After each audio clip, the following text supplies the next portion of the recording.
Esto es La Inquietud con Garrett Edwards. El lugar donde hay más preguntas que certezas.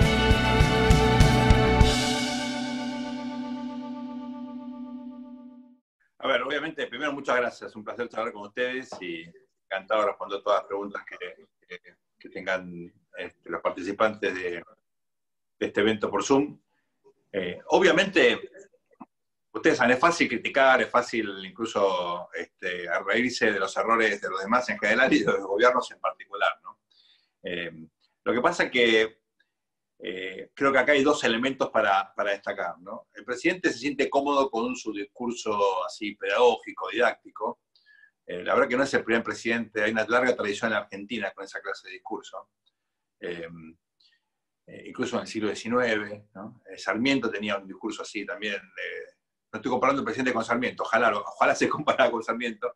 Pero estoy diciendo que es tradicional los presidentes, digamos, querer dejar un legado y utilizar un poco la palabra presidencial en muchos casos para, digamos, generar doctrina, ¿no? ¿Se acuerdan? Mitre era eso. Mitre, el diario de la presidencia y él en su rol militar era lo mismo, ¿no? Era alguien que generaba doctrina con el día a día y sobre todo con la palabra. Carlos Pellegrini, que era un excelente orador. En fin, hay una larga tradición en la Argentina, ¿no? Tampoco lo quiero poner solamente en Alberto Fernández por el hecho de que es profesor de Derecho, ni mucho menos. Pero sí creo que hay algo interesante acá, y es que él siente que tiene que explicar decisiones que son, uno, controversiales, dos, que apuntan a una cuestión que requiere comportamientos individuales y familiares bastante rigurosos para que el virus no se propague. Entonces, en algún sentido, creo que se justifica o se comprende el discurso pedagógico porque hay que enseñarle a la sociedad una cantidad de cosas, a usar barbijos, estar en casa, a lavar las cosas, a cuidarnos entre todos, a por qué no salir, a por qué el sacrificio que está pidiendo el gobierno a la sociedad. Todo eso hay que explicarlo. Entonces es natural que él haga, digamos, en todo caso, uso de esas habilidades que tiene, porque da clase en la facultad, para justificar o para hacer llegar más efectivamente su mensaje. Punto número uno. Punto número dos, y ahí viene lo más controversial, ¿no? Nada contra los abogados, pero ustedes saben que los abogados y los datos en general no se llevan muy bien, ¿no? Y lo que hace un abogado penalista es agarrar los datos que existen y tratar de justificar su punto, ¿no? Bueno, es lo que hizo el presidente. El problema es que al hacerlo, no es que agarró datos del INDEC y armó un Excel toqueteado con contabilidad creativa, como si fuera un contador argentino, y para que diera más o menos, ¿no? Lo que hizo fue afectar la reputación de otros países. Por supuesto, escuchan, observan, miran y revisan los datos. Entonces, un poco lo que me llama la atención es una relativa ingenuidad de, si pasa, digamos, ¿no? De alguien que asesora al presidente, no el presidente, que arma el cuadrito para que el tipo esté contento. Entonces él tiene como más munición para justificar lo que está haciendo, lo cual es innecesario. Es decir, cuando uno tiene una tasa de ocupación tan baja de terapia intensiva y un número de víctimas tan bajo, ya está demostrando que está haciendo la cosa bien. Pues sí, mira, a X cantidad de semanas los países tenían esta cantidad de muertos y este porcentaje de camas ocupadas sobre el total, porque hay que utilizar un número relativo, no absoluto. Estamos mejor, listo. ¿Para qué tenés que compararte con los chilenos, con los uruguayos, con los paraguayos? Y encima Paraguay, que hizo una cosa fantástica, para justificar que estás haciendo mejor. ¿Para qué? Eso implica inseguridad. Si vos estás seguro de tu punto, no tenés que manipular los datos, ¿no?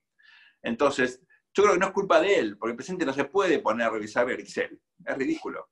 Ahora, el equipo de colaboradores que está con él, si no sabe hacer una planilla, porque la última vez se equivocaron con las etiquetas. Sí.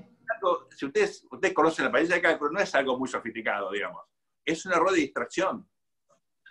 Ahora, si yo le preguntara a Facundo Manes, ¿qué me diría? Tiene la cabeza quemada, el burnout effect, que yo creo que es lo que está pasando. En realidad yo me río, pero me preocupa esto, porque si está con la cabeza quemada, toman decisiones, bueno, no con los 4 cilindros o los 6 cilindros, con 3 cilindros o con 2. Se me preocupa que estén cansados, que estén abrumados, porque si es así, la calidad de la política pública, que la Argentina es mala, bueno, va a ser peor. Ahora, Sergio, también hablabas en este último artículo, ¿sí? De ciertas exageraciones. Ahí justo se acaban de poner a martillar el vecino, vieron que esto es bien en realidad. Hablabas de las exageraciones, ¿sí? Aguárdeme un segundo, por favor, a ver si lo...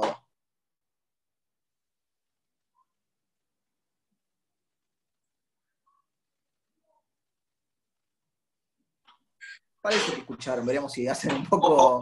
Ojo que yo sé leer los labios, ¿eh? Ahora cuento todo lo que dijiste. Pero viste que fue con mucho cuidado y con mucho cariño, no hubo ningún insulto en el medio. Te decía, Sergio, hablando justamente de exageraciones o de exacerbaciones, tuvimos un Axel Kicillof que decidió tomar la palabra, así, más que el presidente, lo marcabas vos, más que el jefe de gobierno porteño, con un discurso de barricada que es probablemente el que uno siente hoy por hoy más cercano a lo que es el kirchnerismo clásico, si le podemos poner un mote, a lo que es el cristinismo de otra época, a lo que eran los discursos que a lo mejor le entretienen o le gustan más a Cristina, que a lo mejor uno piensa, Cristina le manda el mensajito, no, por WhatsApp, estoy contenta con lo que hiciste, o habría que mejorar esto otro, pero que lo debe haber sentido ella más cercano. Kicillof, vos te lo preguntás y también tratás de responderlo. ¿A quién está hablando cuando habla y dice todo lo que está diciendo? Bueno, primero quiero solidarizarme con Kicillof, porque él tuvo el mismo problema que yo y que fuimos a Nacional de Buenos Aires, que es un colegio fantástico, pero te trastoca un poco el cerebro. Y digamos, hay dos cosas que uno aprende ahí: hablar de más, hablar largo, ¿no? Y hablar de todo. No siempre con fundamento, ¿no? Entonces yo creo que también tiene un problema que lo comparto, ¿no? De falta de sentido de la dimensión de la palabra, ¿no? A veces uno habla de más. Él habló 21 minutos más que el presidente. Había pasado lo mismo la noche del triunfo electoral, no sé si se acuerdan. El 27 de octubre pasado, agarró el micrófono Kicillof, obviamente el centro de la escena, él es el presidente electo, no él, ¿verdad? Que era gobernador electo, que no es poco, no, pero bueno, hay una eso mientras escucho significativa. ¿Se escucha bien? Porque perdí la imagen. Se escucha perfecto. Se Okay. escucha perfecto, estamos escuchando.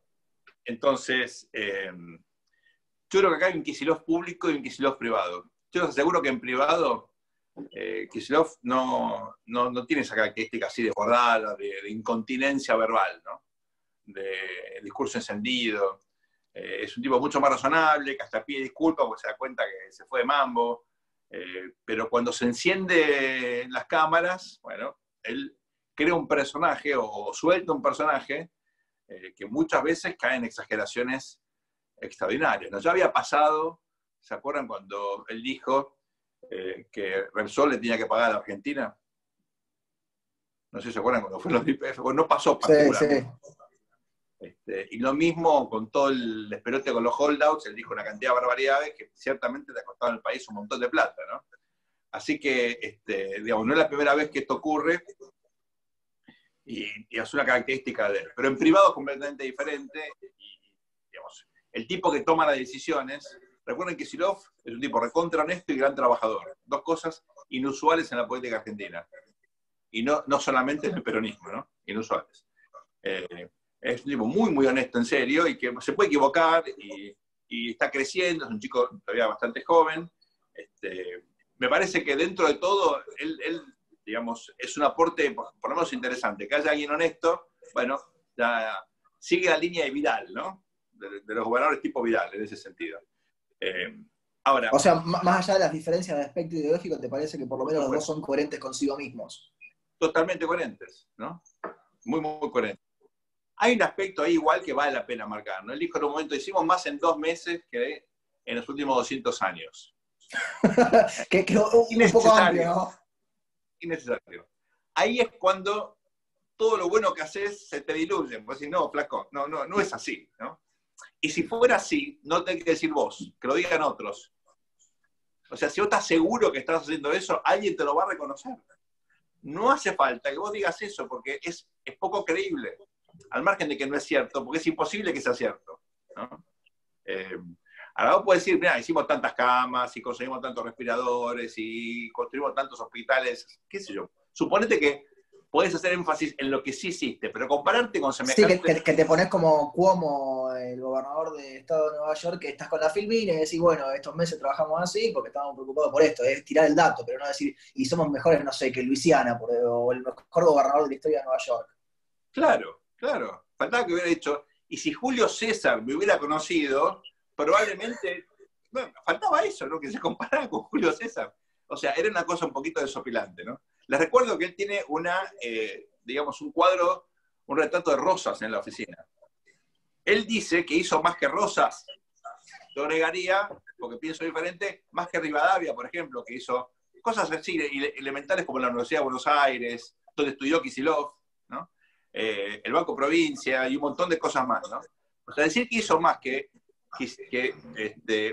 Bernardino Rivadavia y Rosas juntos, en 2 meses, olvídense de todos los gobernadores peronistas de los últimos 35 años, ¿no? Es como exagerado, eso le quita credibilidad. Ahora, el punto central, creo yo, es que si ustedes analizan cómo están trabajando los equipos de la ciudad y de la provincia, a nivel de los ministerios y demás, trabajan muy bien. Quiere decir que esas diferencias y esas exageraciones son discursivas, pero que la política pública por ahora no están contaminando, ¿no? Sergio, me queda un punto más de lo que fue esa conferencia de prensa, pero antes vos lo mencionaste recién a Rosas y me parece que es un punto como para tratar de aprovechar ese hilo de idea. Rosas ha sido siempre una figura polémica en la historia argentina, su rol como gobernador de la provincia de Buenos Aires en lo que era todavía la época en la que no estaba la Argentina unificada que tenemos ahora, en la época en la que todavía no teníamos la Constitución del 53, en esa Argentina que se estaba conformando, que se estaba armando, y que Buenos Aires siempre tuvo su rol central, ¿sí? Tanto formando parte de la Confederación Argentina en su momento, como en la época en la que no estuvo dentro, y Rosa juega ese papel. ¿Te parece que se va dando una suerte de Argentina más disgregada entre lo que es lo central en Buenos Aires y en Cava, que tienen sus particularidades propias con el COVID-19, y lo que es el resto del país, que por poco algunos lugares como Jujuy ya empiezan a pensar en el retorno a clases incluso el mes que viene? Digo, ¿esto da cuenta de esas diferencias que siempre ha tenido la Argentina entre Buenos Aires y el resto del país, o no? ¿Cómo lo ves? Ya tomo el hilo de Rosas que me lo hizo traer a colación. Mira, hay un libro muy bueno sobre Rosas que escribió John Lynch, un historiador británico espectacular, ¿no? Y hay muchas otras cosas, pero ese libro lo que te marca es que Rosas hay que mirarlo desde el punto de vista de Hobbes, ¿no? Rosas lo que buscaba era imponer orden. Rosas lo que hizo como gobernador fue lo mismo que hizo ahí en 1820, el día de los 3 gobernadores, que el tipo entró y puso orden, ¿viste? Agarró unos gauchos, se fue a Buenos Aires, que era un quilombo, un vacío de poder, anarquía, el tipo dijo, basta, ¿no? Y la verdad es que el país era una guerra civil permanente, entonces hay que evitar pensar a Rosas anacrónicamente, ¿no?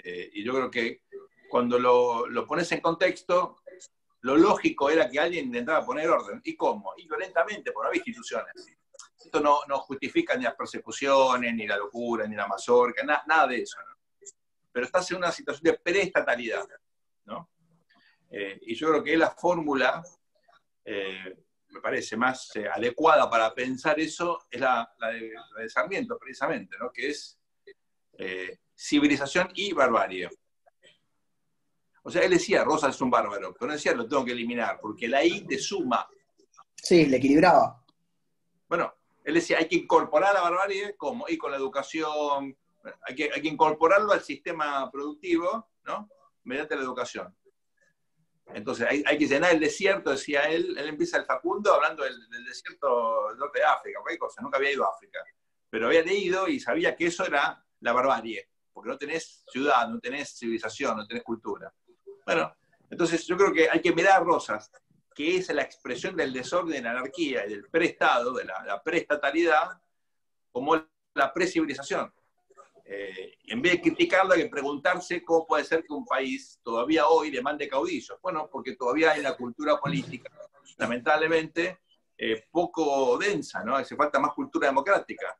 Cultura democrática es decir de todas las ideologías, pero que todas acuerden de jugar con las reglas del sistema. No que todo el mundo piense como yo, sino que piense lo que quiera, pero que acuerde las reglas, acuerde un marco de instituciones, que es la Constitución y todo el marco jurídico, y eso se respete. Y no te gusta, cambiarlo, pero cambiarlo dentro de las reglas del juego, ¿no?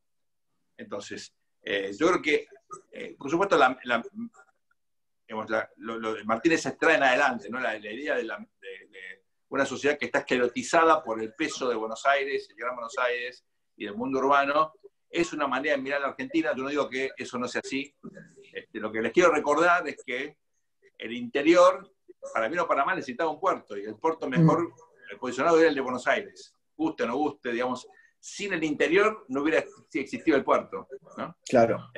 Y es cierto, todos los caminos venían acá, bueno, es cierto, y se hicieron y se reforzó eso, pero esa producción que necesitaba salir al mercado mundial no tenía muchas alternativas.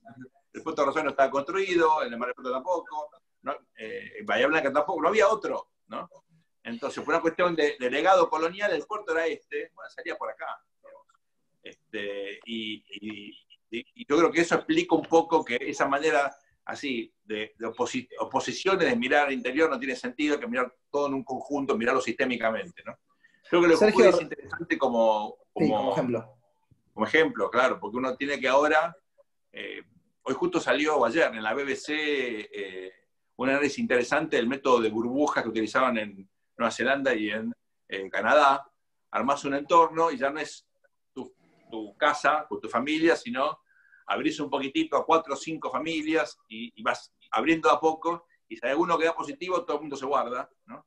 Sí, bueno, y lo que ellos quieren en general, que son los primeros países que propusieron lo de viajar entre Siria, Australia y Nueva Zelanda para poder retomar el turismo. Exacto.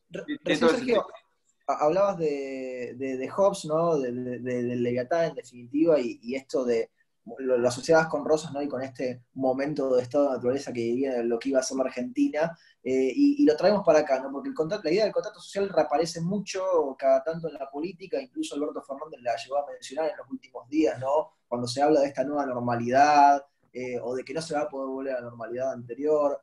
Muchas veces es apresurado hablar de todo esto cuando lo estamos transitando todavía el proceso, porque, digamos, no sabemos cuándo se va a terminar lo del COVID-19, no sabemos de qué manera se va a terminar lo del COVID-19, y algunos políticos incluso se animan a decir que quizá no termine lo del COVID-19, es decir, que se adapte, que cambie y que sea parte ya de nuestro panorama, de nuestra vida cotidiana. ¿Vos cómo vas viendo el contrato social argentino? Si es que hay un contrato social y si es que hay una categoría válida para analizar el funcionamiento de la Argentina. Voy a exagerar, ahora me toca exagerar a mí, ¿no? Yo creo que acá hay algo muy interesante, y es lo siguiente, ¿no? Los argentinos muchas veces nos fascinamos con Foucault, ¿no? O con Rawls, o con Bátimo, o otros filósofos así contemporáneos, y todavía no leímos Hobbes, o si lo leímos no lo aplicamos, ¿no? Entonces, no tenés Estado, ¿no?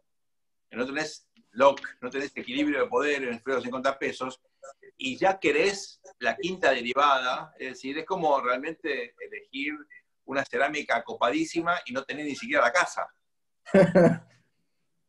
Entonces, me encantan las cerámicas copadas y qué sé yo, pero armó una estructura primero, ¿no? No tenés Estado, no tenés moneda, o sea, tenés un Estado pero muy frágil, muy endeble, con una situación fiscal absolutamente desmadrada, no tenés crédito, y querés hablar del nuevo contrato social, es como es como una idea fuera de lugar, ¿no? Me encanta discutir eso, porque si vos discutís eso de todas maneras, lógicamente, la pregunta básica en la Argentina es, ¿tenés un problema de distribución del ingreso o tenés un problema de no generación de riqueza?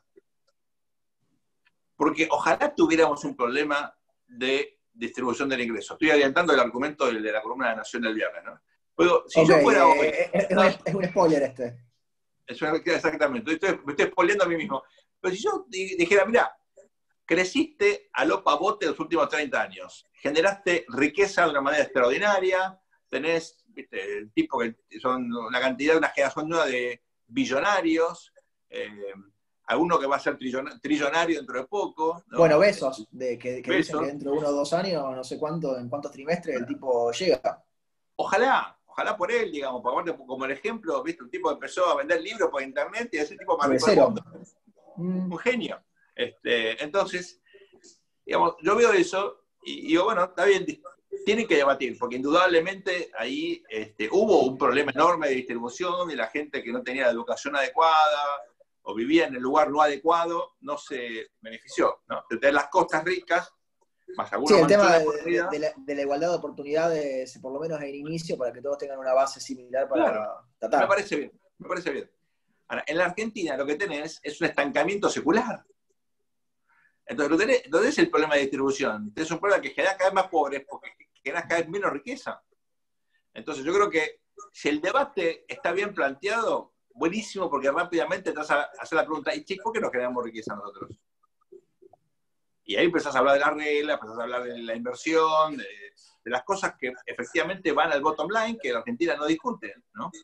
Entonces, distribuyamos, pero para distribuirte hay que crear algo, si no, terminás distribuyendo pobreza extrema. Entonces mirás Cuba, mirás Nicaragua, Venezuela, bueno, ¿te querés mirar en ese espejo? Porque ahí distribuís y igualás para abajo, son todos pobres. Si querés eso, bueno, no creo que sea el modelo social que quiere la Argentina, y en todo caso hay que recordar que ahí tampoco tienen libertad, no es que por tener igualdad resignados a la libertad, no, son todos pobres y tampoco tienen libertad. Bueno, uno puede llevar la sociedad hacia un horizonte de mayor igualdad y plena libertad. Y yo creo que ese es el objetivo, pero ese debate hay que darlo, digamos, de una manera razonable y respetuosa para que el otro te escuche, pues si no, es un diálogo de sordos, ¿no? Sergio, decíamos antes que por lo menos me quedaba una parte de la tríada de lo que fue esa conferencia de prensa de Alberto Fernández, que es volver a Alberto Fernández, ¿no? En lo que es esa pregunta que probablemente nos quedó resonando a todos, en la que Alberto Fernández, vos lo marcás muy bien, muestra cero empatía, ¿sí? Cuando le preguntan por la angustia que siente la gente hoy por lo que está pasando, ¿sí? Y que le responde, angustia antes de enfermarse, no salvarse, y toda esta cuestión de la retórica de lo que está haciendo el Estado, ¿sí? Para proteger la vida de la gente desde lo sanitario y demás. ¿Te parece que hay un derecho a angustiarse en esta época que vivimos? Digo, es bastante psicológica la pregunta, además de jurídica también por un lado, pero me parece que apunta a lo mejor a ese elemento que no ha terminado de encontrar en su personaje Alberto Fernández, o que se le escapó en ese momento cuando le preguntaron, y que fue la empatía con el que se siente mal que la está pasando ahora, ya sea porque además le esté pasando mal porque no puede trabajar, o porque ha perdido su trabajo, porque no puede salir y no puede ver a sus familiares, o directamente porque está preocupado por la incertidumbre del futuro. ¿Cómo ves esto, Sergio? Dos comentarios iniciales y después voy a la pregunta. Yo creo que el problema principal de esa pregunta es que la hizo una colega, una amiga mía que se llama Silvia Mercado. Y ese apellido muy buena, es... Silvia. Es muy inteligente, Silvia, siempre... Está bien, pero te llamás Mercado. Para un gobierno como este, llamarte Mercado es una agresión. Entonces te responde por la presencia del Estado, porque la pregunta la hizo Mercado. ¿Entendés? Si el Mercado hace una pregunta, vos respondés con intervencionismo. Sí, es lógico. Claro. Tiene que cambiarse el apellido, tiene que llamarse, por ejemplo, Silvia Regulado. Se llama Silvia Regulado, nadie va a decir nada. Silvia Mercado, ahí le sonreía a Alberto mientras respondía. Claro, claro. Un mercado intervenido, fantástico, ¿no? Un mercado protegido, genial. Ahí te aman, ¿no? Y te responden perfecto. La otra cosa, yo creo que el presidente perdió muchos votos en la comunidad psicoanalítica el sábado pasado. Porque eso de que el Estado decida por qué tenés que angustiarte es un problema, porque en perspectiva le quita trabajo a los psicólogos, pues si no te angustias de nada. ¿De qué van a laburar los psicólogos? Que hay un montón. Es más, vos también general al frente de todos, o tengo psicólogos en la familia, ¿viste? Es un problema. Así que me preocupa la base electoral de clase media del presidente. Se la redujo ahí. Hablando en serio. Yo creo que el presidente está preocupado por algo que no es mayoritario ni mucho menos, pero es creciente, e involucra a un segmento crítico de la sociedad, que es esta especie de fatiga respecto a las medidas restrictivas, ¿no? Tanto económicas como de libertad, de movilidad, etcétera, etcétera. Y ponerlo no en términos políticos, sino en términos, bueno, de emociones, es un problema, porque no puedes contestar políticamente. Digamos, si vos bastás el debate con un nivel de análisis distinto, ahora, si vos pones el tema de angustia, bueno, tenés que salir, me parece, el presidente sale por una tangente complicada, pero entendible en su lógica. Si no, no. Angustia es esto, y él te define lo que es la angustia, pues el presidente. Y frente a esa angustia, a falta de empleo, a falta de eso, acá aparezco yo con el Estado. No me vengas con esas angustias de tercer orden, de que no podés ir a hacerte las manos, o los que ganan la peluquería, cosas que yo no hago para la peluquería. Eso no. Eso no es angustia, eso es una cosa de burgueses, ¿no? Bueno, uno comprende la lógica. Yo sé que generó mucho revuelo y las redes fue infernal, ¿no? Pero creo que esa fue la manera en la cual está enunciada la pregunta. Fue muy inteligente. A ponerlo en términos de emociones, bueno, es un plano en el cual el presidente se vio necesitado acortarlo de forma muy tajante, ¿no? Y quedó obviamente muy descolgado. Sergio, quiero que te aprovechemos para hablar también de lo internacional, pero antes me quedan a mí por lo menos 1 o 2 puntos que quiero que recorramos de la Argentina. Uno que viene de acá, desde Rosario, ¿sí? Y que me parece que se extendió como noticia nacional, y vos recién hablabas de los mercados regulados, ¿no? Antes hablábamos de Amazon y de cómo ciertas herramientas en definitiva le facilitan a la gente, y eso le generó además un ingreso importante a su creador. No sé si te enteraste que hubo un proyecto de acá, desde el Consejo Municipal de Rosario, ¿sí? Del mercado justo, entre comillas, con logo y todo incluido para tratar de emular al Mercado Libre. No sé si querés decir algo o comentarnos algo sobre eso. Bueno, que en el sentido más puro de la tradición justicialista, el próximo va a ser el mercado soberano. ¿Se acuerdan? La patria justa, libre y soberana. Falta el mercado soberano, y tenemos ahí el cartón lleno, ¿no?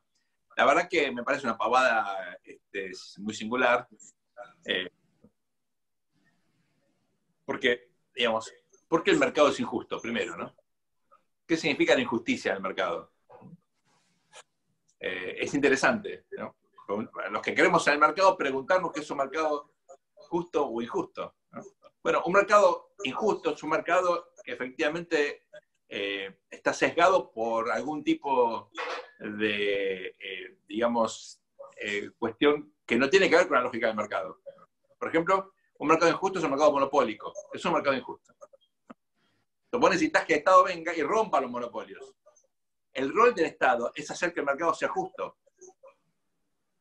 O sea, esto lo que implica es un desconocimiento de cómo funciona el mercado, por eso me preocupa.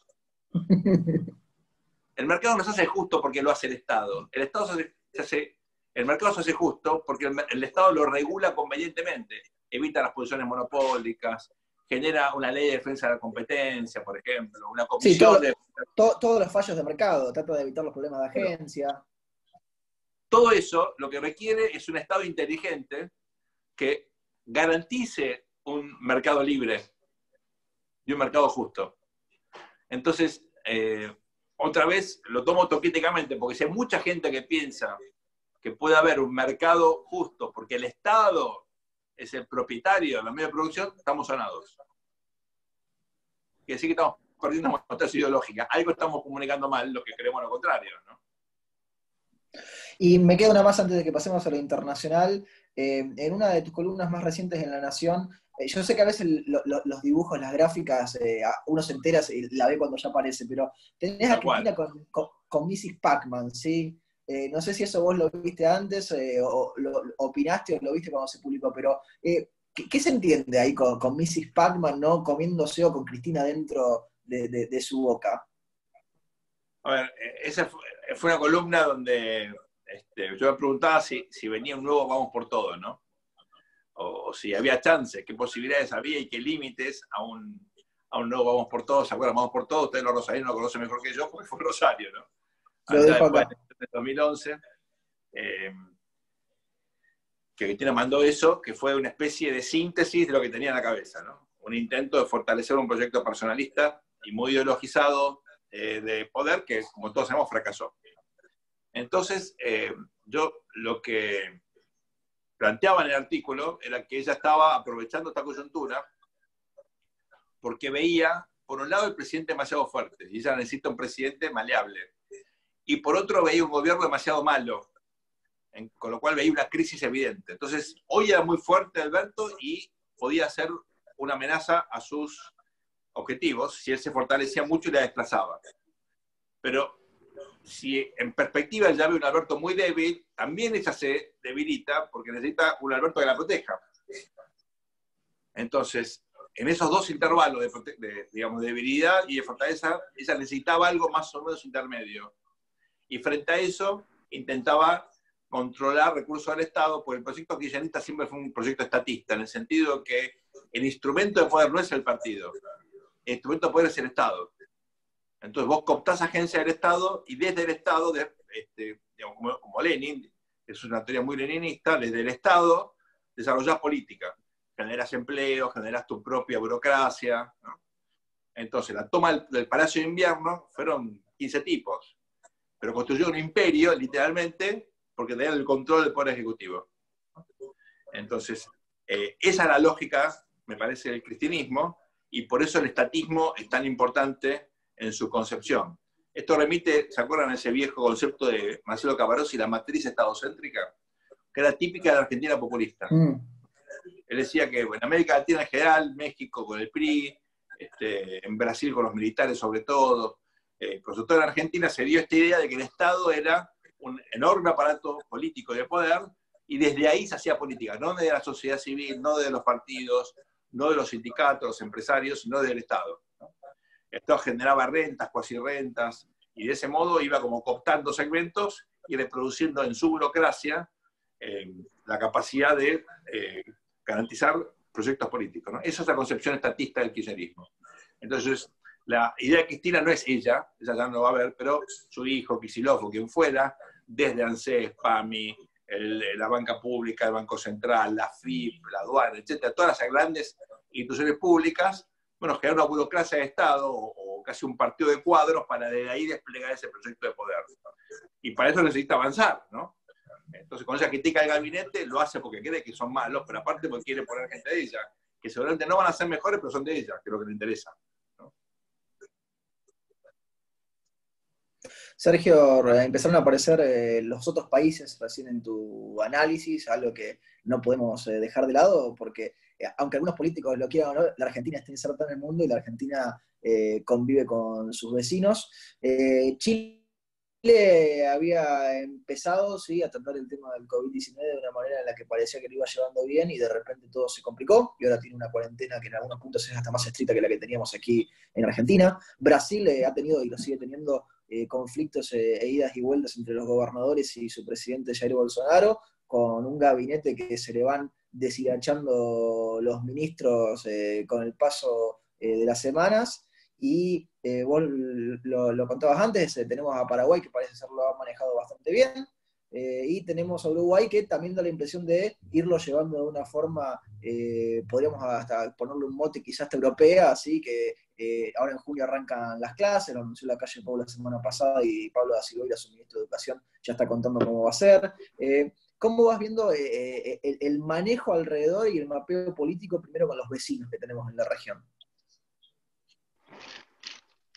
A ver, uno siempre está tentado a comparar, pero como todos sabemos, las comparaciones muchas veces son inadecuadas porque hay países, por ejemplo, federales, otros unitarios, hay países más homogéneos, otros que son muy, muy heterogéneos y con múltiples realidades, Perú en particular. Con lo cual, prudencia, la comparación es inevitable, pero hay que ser muy prudente en qué comparamos, ¿no? Yo creo que evidentemente hay un ejemplo en el que no hay que hacer, ¿no? Que es Brasil.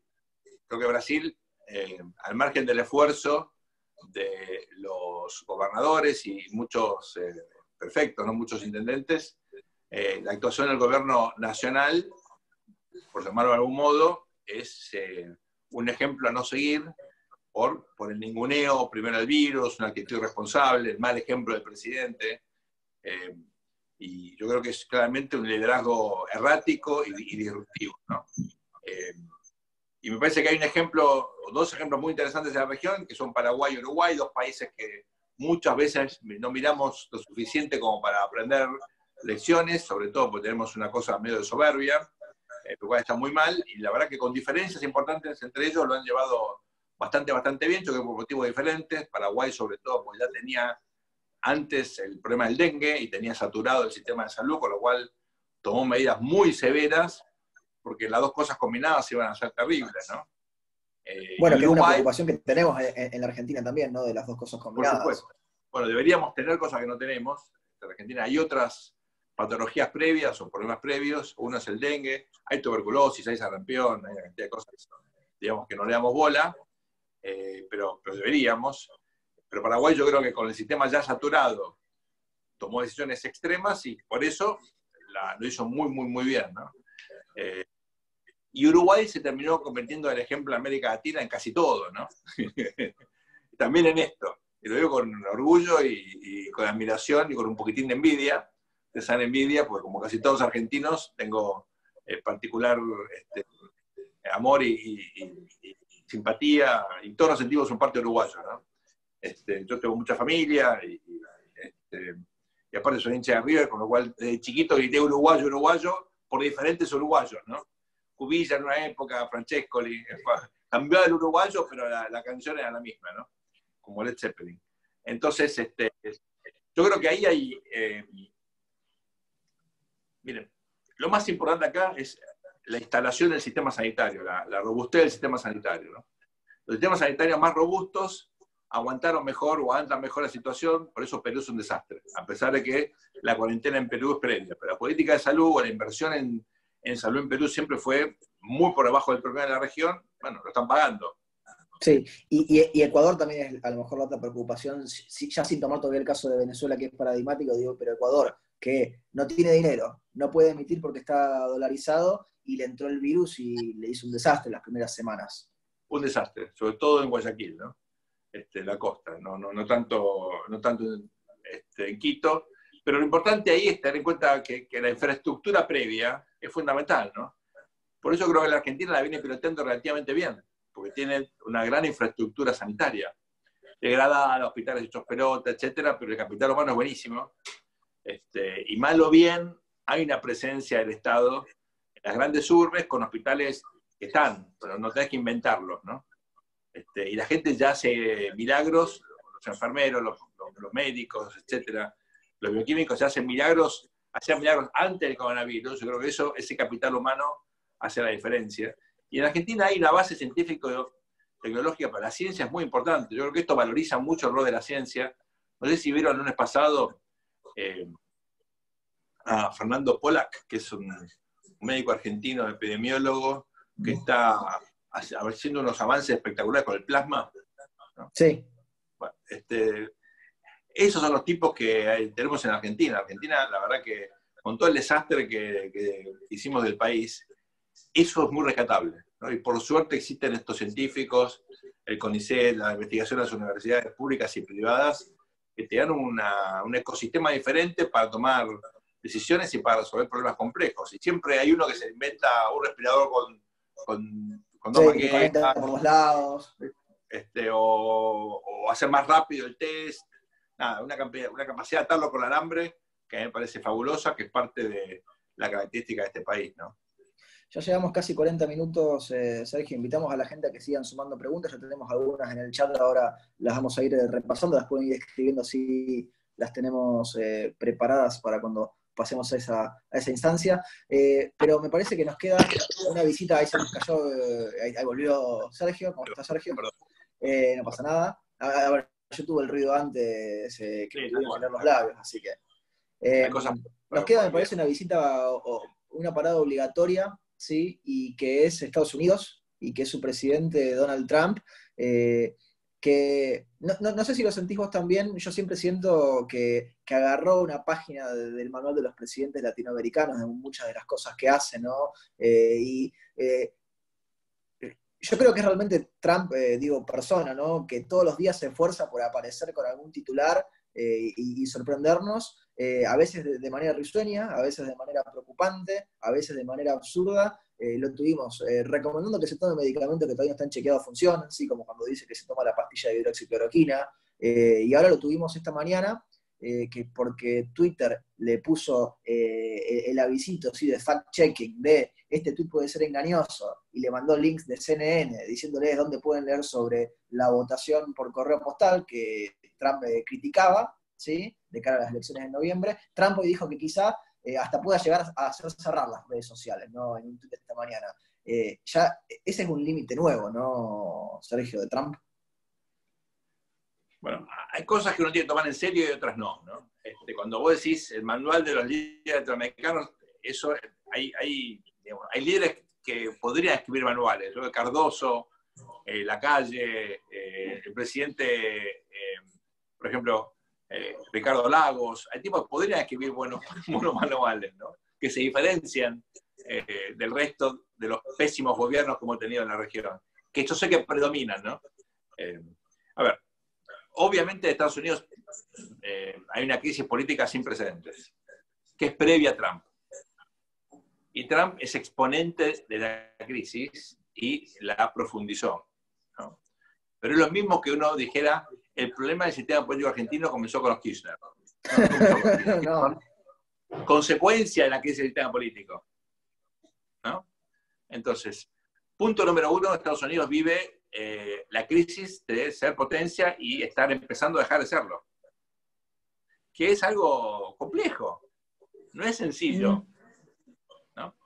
Entonces, ¿sigue siendo potencia? Sí, pero uno ve la pendiente y la pendiente es de declinación, y probablemente sea inevitable la declinación, ¿no? No quiere decir que mañana deje de ser potencia en el pasado, pero históricamente, de haber ganado la Guerra Fría, de haber tenido una década de hegemonía, haberla revoleado con la crisis del 2001, con la reacción al ataque a las Torres Gemelas. Después de ese ataque, Estados Unidos pudo haber sido potencia por 1000 años y reaccionó de una manera absurda con la intervención en Afganistán, que era, no sé, justificable porque terminó en la nada, pero sobre todo con el error garrafal de Irak. Y ahí, ese fue el Rubicón que cruzó Estados Unidos, la mentira de Irak. Porque a partir de esa mentira, con un capricho de querer sacarlo a Saddam, que por supuesto a mí no me caía nada simpático, y creo que la mayoría de los occidentales tampoco, pero no te garantizaba ni te daba derecho a ir a matarlo. No tiene nada que ver eso, ¿no? Entonces ahí me parece que Estados Unidos rifó en buena medida su papel como líder, más otros errores de Clinton en la intervención a los Balcanes sin consenso, que generó sobre todo una nueva rivalidad con Rusia, porque Rusia estaba entregada a Estados Unidos. Rusia pudo haber sido, después de la caída de la Unión Soviética, la nueva Alemania en términos de aliado. Claro. Y por la intervención unilateral de Estados Unidos a los Balcanes, en Serbia, terminó convirtiéndose en un enemigo otra vez. Y ahí volvió Rusia a tener desconfianza de los americanos, y por último no se puede confiar. Bueno, esos errores, más la reacción post-2001, convirtieron a Estados Unidos en una, efectivamente, potencia declinante. Y Trump es un buen presidente para una potencia declinante. O sea, es ideal, porque lo que hace es profundizar la decadencia, digamos, ¿no? No es o sea, está cumpliendo su rol en la historia. Claro. Entonces, uno pregunta, bueno, ¿y qué fue Barack Obama? Barack Obama fue el descansito, ¿no? Tampoco no hace, porque fue un presidente recontra mediocre, pero que profundizó el retiro, comenzó el retiro, el disengagement, digamos, de Estados Unidos en materia militar, cometió errores garrafales de todo tipo, por ejemplo, lo de Siria, una amenaza no cumplida en Siria, o el acuerdo con Cuba y con Irán. ¿Quién puede creer que un acuerdo de esa característica va a tener algo en la práctica? Nunca, o sea, jamás. ¿No? Pero bueno, con una especie de, digamos, kantianismo muy ingenuo, Obama avanzó en la falta de credibilidad de Estados Unidos. Y esa falta de credibilidad y de presencia militar se profundizó enormemente con Trump. Así que yo veo que acá hay una continuidad entre Obama y Trump. Yo sé que mis amigos demócratas me odian por decir esto, pero bueno, es lo que pienso. Y probablemente siga con la próxima administración demócrata, ¿no? Porque Estados Unidos tenía algo para mostrar, y era el ejemplo de institucionalidad. Bueno, ya no. Ya no. Fuerte eso, fuerte. Tenía algo para mostrar también, que era una sociedad con motores espectaculares de movilidad social ascendente. Tampoco. Tampoco, ¿no? Tenía cosas para mostrar en términos de, bueno, gobernabilidad y capacidad, calidad de gobierno, para mirar la reacción con el coronavirus. Son todos desastres uno tras otro, ¿no? Entonces yo creo que lamentablemente lo que fue durante mucho tiempo, bueno, el siglo americano, ¿no? Entre el 45 y el... No sé cuál es la fecha, no creo que sea el 2020, yo creo que la decadencia empezó antes, bueno, ya dejó de serlo. Así que es un presidente adecuado para este Estados Unidos, indudablemente. Sergio, tenemos muchas preguntas que llegan de la gente que está compartiendo acá este Zoom con nosotros. Si te parece, pasamos a leer algunas. José Venegas nos dice, ¿cuál es el estándar de éxito? Porque las camas están vacías, pero hay un montón de gente que no está siendo atendida porque el único tema parece ser el COVID. Pregunta José. No, bueno, ustedes saben que hay varios médicos, uno el doctor Pablo Lamelas, que es rosarino, que es excelente. Aparte lo conozco, puede ser el cardiólogo de mi papá. Bueno, hay una pregunta más abajo, porque lo tenemos a Sebastián Lamelas, el hermano, que también habla de eso. Después la retomamos, si querés, también. Mira. Bueno, Justo. Pablo escribió un paper espectacular. Es un capo total, y le agradezco mucho siempre, porque le salvó la vida a mi viejo. Pero él que tiene 89 años. Y ellos en ENERICBA, con otra gente, hicieron el argumento de que efectivamente había un riesgo espectacular en la Argentina, de que gente por miedo a ir al médico, a salir a casa, o a ir a los hospitales, etc.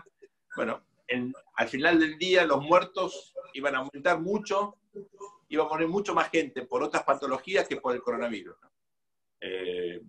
Bueno, digamos, eso efectivamente es así, ¿no? Y de hecho la salud como negocio está pasando un momento terrible, porque hay muchas operaciones que no se hacen, muchos tratamientos que no se hacen, porque efectivamente están vacíos los hospitales, ¿no? Los sanatorios. Así que ahí hay una situación claramente compleja. Pero éxito me refiero en términos de muertes, ¿no? Cuando uno analiza, después de X semanas de que comenzó el reloj, ¿no? De que empieza a contar el reloj, ve la cantidad de muertes y es bajísima, es bajísima. Y otros países de la región tienen mucho más, en términos relativos, no en términos absolutos, Brasil, por ejemplo, ¿no? Entonces, yo creo que objetivamente uno mira lo que pasó hasta ahora. Por supuesto, el costo económico ha sido fabuloso. No estoy diciendo que no, estoy diciendo que si uno prioriza la salud pública, bueno, en ese sentido, hasta ahora, mirando la cantidad de camas ocupadas y la cantidad de muertes, el éxito no es menor, ¿verdad? Ahora, usted ve que la curva se está empinando, ¿no? La curva era claro. Cosa que tenía que pasar, ¿no? El tema era achatar la curva para reforzar la infraestructura sanitaria. Eso se logró. Ese fue el primer objetivo. El segundo objetivo es, con un mejor sistema sanitario, acotar el número de muertos. Eso es lo que viene ahora.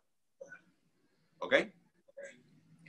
Lo tenemos a Sebastián Lamelas, que lo mencionábamos recién, que preguntaba y nos contaba: mi hermano Pablo Lamelas, cardiólogo intervencionista, publicó una nota en Infobae alertando los riesgos de que la gente baje sus consultas al médico. Lo mencionábamos recién ahí también, Sergio. Rápidamente, un periodista político lo tomó como argumento, fomentando la grita cuarentena versus anticuarentenas. ¿Vuelve la grita a la Argentina?, pregunta Sebastián. No, la grita nunca se fue. Lamentablemente la grita, digamos, Argentina siempre tuvo grietas, ¿no? Desde ahora estamos en la semana post-mayo, ustedes saben, ¿cómo terminó la primera junta? En un quilombo. ¿Cómo? Siempre hubo grietas de todo tipo. Siempre. Después, ¿se acuerdan? Federales contra unitarios, conservadores, siempre contra radicales contra peronistas, civiles contra militares, siempre fue un quilombo. Entonces, esta es una sociedad que se define más por las diferencias que, digamos, que por las cosas que tienen en común. Hasta que empieza a rodar la pelota y hay tipos con la remera de la selección y todos argentinos, y con un par de cosas más, pero si no, es difícil que haya un sentido de comunidad, ¿no? Ni siquiera imaginaria. Y yo creo que eso es importantísimo marcarlo. Ahora, esta grieta tiene un origen importante que fue con el conflicto con el campo. Y otra vez, ustedes fueron protagonistas, ¿se acuerdan el 25 de mayo de 2008? Bueno, sí. Esa fue una manifestación espectacular que terminó probablemente promoviendo algo que nadie pensaba, ¿no? La Cámpora nació ahí, Carta Abierta nació ahí, en el calor del conflicto, la guerra contra Clarín nació ahí. Esa derrota política de Kirchner le costó un montón a la Argentina, porque la reacción de ellos fue una hiperideologización, ¿no? Y bueno, de alguna manera por ahí mostraron lo que siempre quisieron, pero hasta ese momento mantenían cierta cautela que perdieron en el contexto de esa crisis, y ahí la grieta se profundizó. Ahora, los sectores, o un sector importante de Juntos por el Cambio, Cambiemos, alimentó esa grieta muchísimo. La grieta sobrevivió como consecuencia de la decisión de Macri de mantener a Cristina viva políticamente. Porque era útil, porque pensaban que él era útil, por lo menos en ese momento, ¿no? Bueno, muy útil no parece haber sido, porque terminó ganando la elección, ¿no? No, obviamente. Entonces, Macri es responsable también de haber profundizado muchísimo la grieta. Sergio, pregunta... Ahí hace falta una autocrítica importante que todavía no llegó. Sí. Y ya es hora de que haya una autocrítica pública de todos los errores no solamente económicos, sino estratégicos del anterior gobierno, que desperdició una oportunidad espectacular y hoy estamos como estamos en buena medida por culpa de ese fracaso. Llega una pregunta de Fernando Álvarez, Sergio, que dice lo siguiente: ¿hasta cuándo la cuarentena seguirá dándole rédito político a Alberto? Si las encuestas le siguen dando bien, no van a cambiar. No creo piensen en otra cosa. ¿Vos cómo lo ves esto de las encuestas vinculadas con la cuarentena y con las medidas que se van tomando? Un abrazo primero a Fernando. Tengo dificultades para analizar el presente, mucho más el pasado. Para analizar el futuro soy de lo peor que hay, digamos, ¿no? La capacidad de predicción mía es nula. Así que no predicción. Hay que ir a las pitonizas, ¿no? A las pitonizas, sí. Y la bola de cristal tampoco me funciona. Tengo un par, pero no funciona. A ver. Alberto tiene una foto hoy que lo muestra a él como un líder muy, muy consolidado, ¿no? Pero su gran problema, ¿cuál es? Primero, que la economía es un desastre, era un desastre antes, es peor, obviamente, como consecuencia de la pandemia. Si ustedes ven la recaudación de abril y la que está viniendo en mayo, es un desastre sin precedentes. Mayo por ahí es el mes, no sé, junio va a ser peor probablemente, pero este es un mes donde la recaudación se planchó de una manera increíble y el gasto subió exponencialmente. Y anualizado esto de un déficit fiscal de más del 10 puntos del PBI. ¿Tiene noción de lo que es eso? El récord en la Argentina fue en el 75 con 12,5% de déficit fiscal. Estamos cerca, ¿eh? Una locura. Esto, obviamente, lo que les muestro a ustedes es que cualquier cosa uno puede decir de la situación actual, menos que es permanente. Esto es lo más transitorio que uno puede imaginar. Y lo que viene es de un dinamismo inusitado, ¿no? Yo no digo que esto termine en un caos, ni invasión de poder, no digo nada de eso. Lo que digo es cuidado con suponer que la foto de hoy es proyectable hacia adelante, ¿no? Punto número 1. Punto número 2. Claro, Alberto es un líder que tiene múltiples accionistas. Es una especie de CEO que tiene un directorio complejo como todo lo que yo conozco, pero en este directorio hay una accionista mayoritario que, ¿no?, se las trae, que es Cristina. Pero los accionistas minoritarios... Y que alguna vez fue CEO de esa empresa. Sí, CEO, dueña, digamos, olvídate, fue todo, ¿no? Y que querría volver a hacer, pero no puede, lo cual es terrible, porque tiene un veto de los otros. O sea, los otros accionistas dicen, vos no, por ahí tu hijo, no sé, veremos, pero vos no.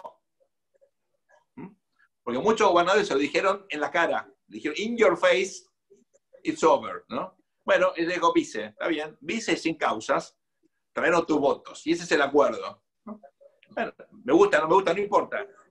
Los otros accionistas tampoco son sencillos. Todos te piden guita, regálame el quilombo, porque son los gobernadores. Tenés los sindicalistas que te dicen subsidiame, dame plata para las obras sociales, todos te piden guita, vos estás ahí y estás tironeado por todos lados, ¿no? Técnicamente es un agente con múltiples principales. Y cada principal se cree el principal, tenga una acción o el 80% o el 30 o 40% como el caso de Cristina.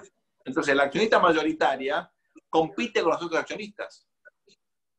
Y el tipo está ahí y hace lo que puede, ¿no? Entonces, por eso no es Cámpora. Cámpora tenía un solo principal, que era Perón. Sí, bien y o mal, decidió y... Bueno, acá hay múltiples principales que compiten entre sí en un frente de todos, que todos tienen una cosa en común, querían ganar.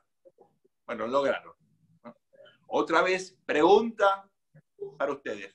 ¿Cómo puede ser que Juntos por el Cambio haya facilitado la reunificación del peronismo, la haya alimentado? ¿Qué aprendes en el primer curso de ciencia política? Divide et impera. ¿Qué hizo Juntos por el Cambio? Todo lo contrario. A ver, ¿dónde estamos? ¿En manos de quién estuvimos? Que en el momento de dividir al peronismo, lo único que hicieron fue generar estímulos para que se junten, y lo único que se dividió fue un grupo que le quitó masa crítica a Juntos por el Cambio que era el grupo de La Baña. Bueno, insólito, es insólito, pero no importa, es otro. Es para reflexionar, porque fíjense que Juntos por el Cambio perdió porque desconoció la ley de gravedad. No estoy hablando de leyes sofisticadas, no. Mira, te debes y fiscal te la vas a poner. Se junta el peronismo, te van a ganar. Cosas bastante elementales. Muy elementales. Ahora, si no te gusta la política, si no haces política, si desconoces los libros de texto y crees que la sociedad cambió de forma mágica, ¿te acuerdan? El cambio cultural. Bueno, acá tiene el cambio cultural. Acá tiene. Sergio, hay mucha gente que está preocupada por el futuro, no obstante que vos ya lo dijiste que no podés predecirlo y que no tenés tampoco el don de la ubicuidad, pero hay muchas preguntas que van por el lado de lo que vos recién decías de Juntos por el Cambio. Magdalena Van Langendock dice, ante el avance autoritario de este gobierno es muy importante que la oposición gane las elecciones de medio término para balancear el Congreso y no seguir en minoría, y pregunta, ¿cómo ves a la oposición juntos o separados? Y ahí Catalina Valor agrega, hola Sergio, ¿pensás que Juntos por el Cambio tiene posibilidad de volver a gobernar? Y te dejo esas dos preguntas que son sobre el futuro, que no sé si tienen respuesta posible hoy, Sergio. Puedo decir dos cosas al respecto. Pues saludos a todos, a Catalina en particular. Dos cosas puedo decir. Uno, la división de la oposición favorece al oficialismo, siempre. ¿Qué enseñó el peronismo? Juntate. Pero pensamos distinto. Justamente por eso juntate. Porque si va dividido, le facilitas el camino. Entonces, que esa división no tiene que ser un motivo para la división electoral. El momento electoral es el momento de sumar. El momento de discutir, de debatir, es anterior y posterior. Cuando están los votos por juego, te juntás, vas en la misma lista, estás primero, 15, 84, no calienta, porque vos tenés que sumar la cantidad de votos para no facilitarle el triunfo a tu adversario. No hay enemigos en democracia, hay adversarios. Pero primero, el que rompe, paga. O debería ocurrir eso. Y la conciencia tiene que ser el que rompe y divide, favorece al adversario. O está financiado por el adversario o no entendió de qué se trata este juego. Y la pureza ideológica, cuando se trata de luchar por el poder, es inadecuada. El momento de pureza ideológica sea en el debate de ideas, en instancias de decisión, en foros, etc. No en la lucha por el poder. Porque si uno se lleva al extremo de eso, pregunta, ¿los aliados debieran haber constituido una estrategia común con Stalin o no? ¿Qué pregunta? Bueno, si vas a hacer política en serio, olvídate de los purismos ideológicos. No que los resignes, no hay que resignarlos, pero olvídate de que eso te constituya un obstáculo para construir opciones de poder. Bueno, eso es muy importante, eso es lo que sabemos. Entonces, sí. Si no hay unidad, imposible. Punto número 2. Otra cuestión básica de la ciencia política, ¿dónde se ganan las elecciones? Y por supuesto, está bien, pero ¿dónde están los votos? ¿Dónde? En todas las sociedades modernas hay una distribución normal del electorado. ¿Qué quiere decir esto? Que en el centro del electorado, en los sectores más moderados, tenés el 80% de los votos. Sí, después tenés las puntas, los extremos de cada lado, que difícilmente los corren, ¿no? ¿Qué pasa? ¿Dónde están los purismos ideológicos? Que no los critico, ¿eh? No estoy criticando. De izquierda y de derecha. Sin esos purismos, no tenés renovación de las ideas. Hay cosas minoritarias que se convierten en mainstream 30 años después. Por ejemplo, ¿quién hubiera reivindicado hoy los derechos laborales? Bueno, hoy lo reivindicamos todos. Bueno, hace un siglo no. Si no hubiera sido por Juan B. Justo, los socialistas que tenían ideas locas, nadie hablaba de eso. ¿Quién hablaba de la cuestión ambiental hace 50 años? No, nadie. Loquitos, drogones, barbudos, extroscos alemanes. Menos mal.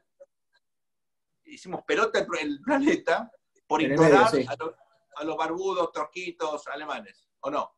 Tenían razón. Entonces, escuchen a las minorías, siempre. Porque algo bueno tienen para decir. Siempre. ¿No? Entonces, eso tiene que existir. Ahora, ganar implica una estrategia para maximizar las chances de tener el apoyo del electorado moderado. Entonces, pregunta, ¿quién es más competitivo? ¿Un candidato de nicho o un candidato, por ahí ideológicamente, menos consistente, más difuso, pero con más chance de ganar? ¿Qué te sirve más? obvio, el tipo que te gana la elección. ¿Y dónde tiene que ir a buscar? ¿Al zoológico del otro o al propio? El propio ya te vota. Entonces, si no tienes un candidato que le saque votos al otro, no te sirve. Cuanto más maleable, cuanto más pragmático, cuanto más ecléctico, cuanto menos definido ideológicamente ese candidato, mejor. Si querés ganar. Ahora, si querés hacer un punto tuyo doctrinario, listo, elegí al tipo más, digamos, consistente posible. Si querés ganar, es otro juego. La pregunta es, ¿la oposición quiere ganar o quiere participar por una cuestión meramente lúdica? ¿Querés llegar al poder o no? Si la respuesta es sí, bueno, ahí tenés una dependencia del camino. Esto es como un tenedor. ¿Vas para arriba o para abajo? ¿Querés ganar o no querés ganar? No querés ganar, listo, es un manual. ¿Querés ganar? Es otro manual. Esa definición tenés que tomarla. Y esto no tiene que ver con peronismo o no peronismo, ¿eh? Esto tiene que ver con qué piensa el votante medio, que es una enterequia nuestra, pero que básicamente te resume dónde están esos votos que te hacen ganar la elección, sin los cuales las mirás de afuera. Entonces pregunta, dice Poliana, ¿vos querés estar con la nieta contra el vidrio mirando cómo gobiernan otros? ¿O querés estar adentro del bar cortando el bacalao? Sergio, ya llevamos 1 hora, estamos prácticamente cerrando. Queda, me parece, para aprovechar de las preguntas de la audiencia, una que creo que como le da giro y aprovechamos todo tu conocimiento de historia. Semana de mayo, 25 de mayo, ¿sí? Es decir, momentos o días que siempre sirven para reflexionar sobre lo que ha pasado en nuestro país. Y preguntaba a Mariano Causino, ¿sí? ¿Qué momentos valorás vos o ponés vos con eje de cierre de grieta o de unidad realmente nacional en la Argentina? Como para que nos quedemos a lo mejor con una última idea, más mirando al pasado y no mirando necesariamente al presente y a ese futuro incierto. Primero abrazo a Mariano, que es un gran amigo. Y él me enseñó lo de los Balcanes. Él fue el que me alertó sobre eso. Miren, la Argentina, como todo país que todavía no logró su destino, no consolidó el destino, tiene múltiples lecturas posibles. Y todas las historias tienen múltiples lecturas posibles. Y lo bueno de la historia es que siempre hay lecturas distintas que te abren temas nuevos o preguntas nuevas sobre los mismos hechos, ¿no? Entonces, si ustedes me preguntan qué rescato yo, la competencia política y los debates son sanos, siempre. El problema es cuando eso contamina las reglas o se manipulan las reglas para concentrar el poder o para acumular poder. Pero digamos, yo no le tengo miedo al debate. Y al contrario, ¿no? Yo creo que el debate es súper útil y es necesario. Pero en la Argentina confundimos muchas veces las diferencias ideológicas con las diferencias personales, con las diferencias por negocios o por intereses. Eso es lo que lamentablemente terminó contaminando el juego institucional, el juego político, y hubo coyunturas así muy negativas, sobre todo el primer golpe militar. No fue el primer intento, fue el primer golpe militar. Hubo otros intentos fracasados. Y yo creo que de ese punto de vista, cuando uno mira proyectivamente, el golpe del 30 fue muy desastroso porque tuvimos casi 50 y pico de años, 53 años, viviendo a los tumbos institucionales, ¿no? En ese periodo la Argentina empezó a declinar económicamente. Y después la recuperación de la democracia, lamentablemente, coincidió con un periodo de decadencia económica espectacular, ¿no? Sin precedentes. Es cierto, Alfonsín el día revisaba, ¿no? En el 83 tuvimos 7,5% de déficit fiscal. O sea, ya había una crisis fiscal espectacular, una crisis de la deuda, el Estado estaba destruido, y había una cuestión moral no menor, que fue la cuestión de las violaciones de los derechos humanos, que había que resolver también. Bueno, era como demasiado, y si uno puede criticar algo de Alfonsín es la falta de priorización, ¿no? Pero yo creo que yo rescataría dos cosas. Una que tiene que ver con el momento constitutivo de la Argentina, digamos, con la famosa hipótesis alberdiana de la república posible, ¿no? Yo creo que la Argentina todavía no pasó a la república verdadera, se quedó en la república posible. La república posible es esto, más o menos, ¿no? Entonces, para que haya una república verdadera tiene que haber un salto cualitativo en las reglas del juego, en la calidad de las reglas del juego, y también un compromiso entre los actores, ¿no? Y ese es el segundo elemento. ¿Cuándo tuvimos momentos de unidad nacional? Bueno, no fueron muchos, pero fueron significativos incluso en esta transición, ¿no? Creo que cuando fue el primer golpe cara pintada, ¿se acuerdan? Ahí en las semanas antes del 87, hubo un balcón raro, ¿no? Donde estaba Cafiero, Alfonsín. Antes tuvimos el abrazo entre Perón y Malvin, que fue importante, ¿no? Pero uno mira la historia y faltaron esos momentos donde la élite política, a pesar o gracias a las diferencias, dialogaba y había un sentido de pertenencia y no de exclusión mutua, ¿no? Yo creo que la Argentina tiene que recuperar eso, ¿no? Por ahí a nivel provincial se da un poquito mejor. Tal vez es una buena ocasión para reivindicar la figura de un ex gobernador santafesino, de Obeid, ¿no? Que hizo una reforma política sabiendo que eso probablemente conspiraba con la capacidad del peronismo de ganar elecciones. De hecho, el peronismo no ganó una elección hasta ahora. Claro, sí, tuvimos el socialismo en el medio. Hay que ser un patriota para hacer una reforma sabiendo que eso puede afectar la posibilidad de competitividad de tu fuerza política, ¿no? Pero fue lo correcto. Y Santa Fe, que tenía una dinámica institucional muy perversa, hoy la verdad que es una provincia con alta calidad institucional, y esto no me parece un dato menor, ¿no? Y yo creo que eso muestra el camino. Las reformas institucionales hacen la diferencia. Cuando se dan acuerdos como los que se dieron para la reforma de la Constitución provincial, ¿verdad? Que fueron del sistema electoral provincial, que fue una reforma muy sana.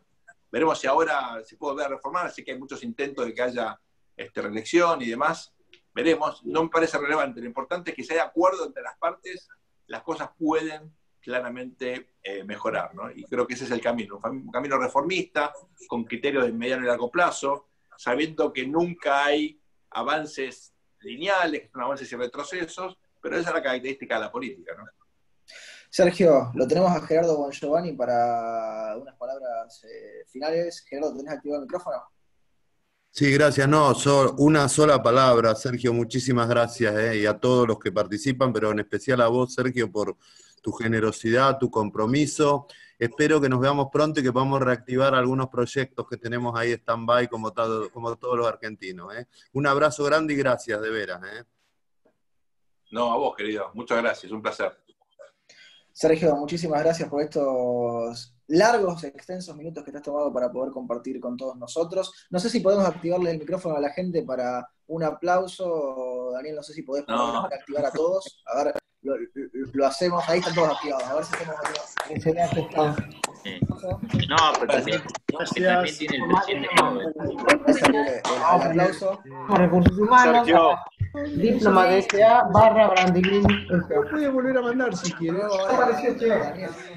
Se veía, sí. A ver, espera, que miro de ahí. La casilla y todo eso, se le sale 2 pesos. Sí, bueno, porque Bueno, muy bien, mándemelo y yo vuelve a tener cargo diplomático. Eso con menos, eso le decía la gente. El orden espontáneo con todos los que están hablando a la vez. Sergio, muchas gracias. Podemos cerrar de nuevo para un último. Gracias, pasó de al doble. Ahí está, mañana a mediodía se van. 120. Daniel. Sí.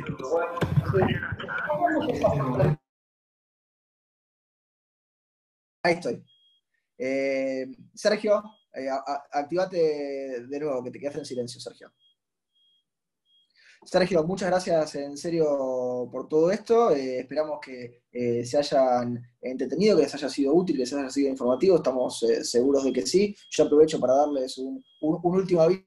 El chivo, tenemos esta semana a Cayetana Álvarez de Toledo, desde España. Tenemos a Gabriel Sánchez Cini, así que eso lo tienen en el calendario. Y nuevamente, Sergio, muchísimas gracias por acompañarnos. Podemos dar por terminada la jornada y el evento de hoy.